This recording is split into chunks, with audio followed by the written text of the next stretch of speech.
Assalamualaikum warahmatullahi wabarakatuh. Perkenalkan, saya Anas Aminuddin dari Komisariat Kami Al-Quds Kuningan. Pada kesempatan kali ini saya akan meresensi sebuah buku yang berjudul Menuju Jamaatul Muslimin, karya Husain bin Muhammad bin Ali Jabir. Buku ini terdiri atas 3 bab atau bagian utama. Bagian pertama menjelaskan mengenai haikal Jamaatul Muslimin atau struktur organisasi Jamaatul Muslimin. Dalam bab ini, Al-Ustadz Husain Jabir telah berusaha menjelaskan secara konsepsional berdasarkan tinjauan syariat Islam yang menunjukkan betapa pentingnya wujud sebuah Jamaatul Muslimin, yang mengawali pembahasannya dengan mengupas makna umat Islam, baik dari segi bahasa maupun geografis. Kemudian ia lanjutkan dengan membahas mengenai urgensi syura sebagai lambang tertinggi yang darinya lahir berbagai kebijaksanaan sebagai manifestasi political will umat Islam. Sejalan dengan itu, tak mungkin terwujud sebuah syura berskala global meliputi seluruh umat tanpa adanya imamah atau sistem kepemimpinan. Dalam membahas pasal ini, penulis telah menjelaskan bahwa yang terpenting adalah mewujudkan dan menjaga imamahnya atau kepemimpinan, bukan masalah siapa yang menjadi imam.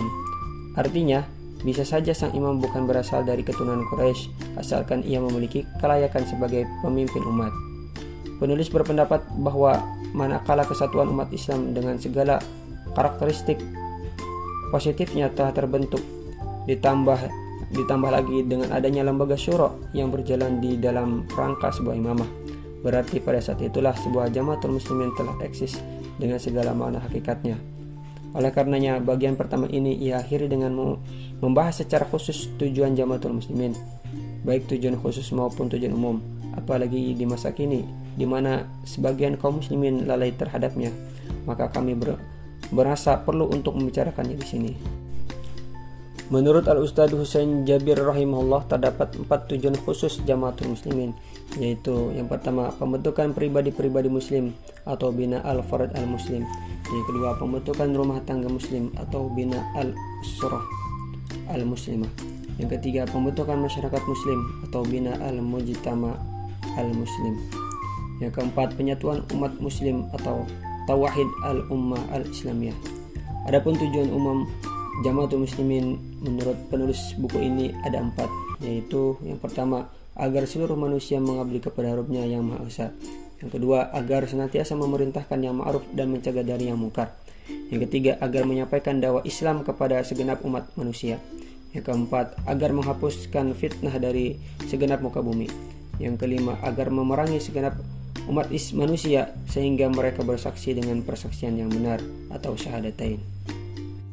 Olehnya, dapatlah kita pahami mengapa ketika penulis menguraikan pendahuluan dari buku ini, beliau mengajukan sebuah pertanyaan, adakah Jamaatul Muslimin di dunia sekarang ini? Dan kemudian beliau sendiri menyimpulkan jawabannya bahwa berbagai pemerintahan Islam yang ada saat ini tidak satupun yang memenuhi persepsi konsepsional mengenai Jamaatul Muslimin yang dicita-citakan oleh setiap muslim yang cinta akan kemuliaan Islam dan kaum muslimin. Maka di dalam bagian kedua bukunya, penulis melanjutkan bahasanya dengan judul At-Thariq ila Jamaatil Muslimin atau Jalan Menuju Jamaatul Muslimin. Bagian kedua ini sedemikian pentingnya sehingga penulis menjadikan tema sentral, bahkan menjadikan judul buku ini secara keseluruhan. Bagian kedua ini diawali dengan pembahasan mengenai pasal al-ahkam al-islamiyah atau hukum-hukum Islam. Sebagaimana kita ketahui, dewasa ini kebanyakan manusia, termasuk kaum muslimin, mempunyai persepsi keliru mengenai hukum-hukum Islam. Ada kesan seolah-olah hukum Islam merupakan aturan yang kuno. Bahkan tidak sedikit yang berpendapat bahwa ia merupakan hukum yang sadis, kejam, dan tidak manusiawi.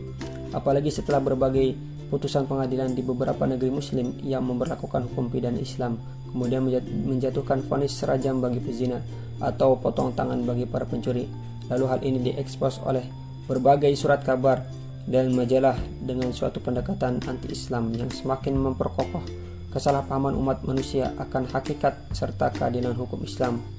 Mengapa hal ini terjadi? Sebab pokoknya adalah karena sebagian besar negeri-negeri yang menerapkan hukum-hukum Islam tidak memahami, apalagi mengaplikasikan syumuliyah atau totalitas ajaran Islam sebagai way of life atau minhaj al-hayah. Itulah alasannya mengapa penulis buku menganggap perlu menyisipkan bahasan yang diberi judul tidak ada sektoralisasi dalam hukum Islam. Manakala Islam dipahami secara syamil, niscaya penerapan ajaran Islam akan mencakup tidak saja hukum pidana, melainkan juga pemberlakuan ideologi Islam di negara yang bersangkutan. Demikian pula berbagai aspek kehidupan lainnya seperti di bidang politik, sosial budaya, ekonomi, pertahanan dan keamanan, serta hubungan internasional. Semua akan diselenggarakan berdasarkan dan sesuai nafas ajaran Allah yang Maha Perkasa lagi Maha Bijaksana.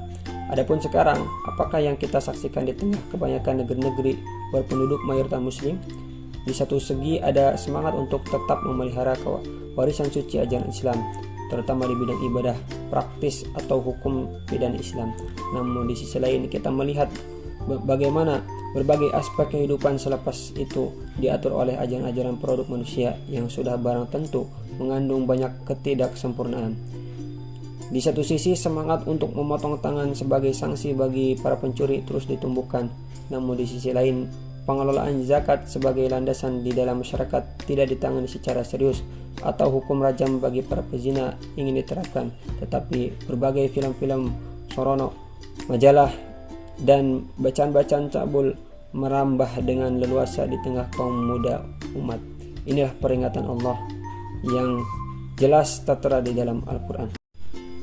Di dalam bahasan ketiga, penulis membahas bab judul Al-Jamaah Al-Islamiyah Al-Amilah fi Haqal Ad-Da'wah Al-Islamiyah, atau beberapa jamaah Islam di medan dakwah. Beliau mengangkat beberapa kasus dalam realitas dunia dakwah dewasa ini. Sebelum langsung membahas satu persatu jamaah Islam yang ada, penulis mengawali tulisannya dengan fasal kondisi amal Islami setelah jatuhnya Khilafah Utsmaniyah. Penulis mengambil 4 jamaah sebagai sampel pembahasan, masing-masing mewakili kecenderungan yang berbeda. Pertama, jamaah Ansor As-Sunnah Al-Muhammadiyah, berdiri dan berkembang di Mesir. Jamaah ini mewakili gerakan dakwah yang berorientasi pada seruan sosial dan ilmu pengetahuan atau ijtimaiyah wa tsaqafah, sering pula disebut sebagai gerakan salafi. Kedua, jamaah Tabligh yang lahir di India. Jamaah ini mewakili gerakan dakwah yang berorientasi pada seruan sufiyah. Yang ketiga, jamaah Hizbut Tahrir yang lahir dan bermula di Yordania. Jamaah ini berorientasi pada seruan politik atau syiasi. Dan yang keempat adalah jamaah Al-Ikhwan Al-Muslimun yang didirikan di Mesir. Penulis menganggap bahwa jamaah ini mewakili gerakan dakwah yang memiliki karakteristik syamil atau menyeluruh. Tidak hanya memperhatikan aspek sosial dan ilmu pengetahuan semata, melainkan juga aspek sufiyah dan aspek syiasiyah. Bahkan juga meliputi aspek harokiyah dan jihadiyah atau pergerakan dan jihad. Cukup sekian yang dapat saya sampaikan. Assalamualaikum warahmatullahi wabarakatuh.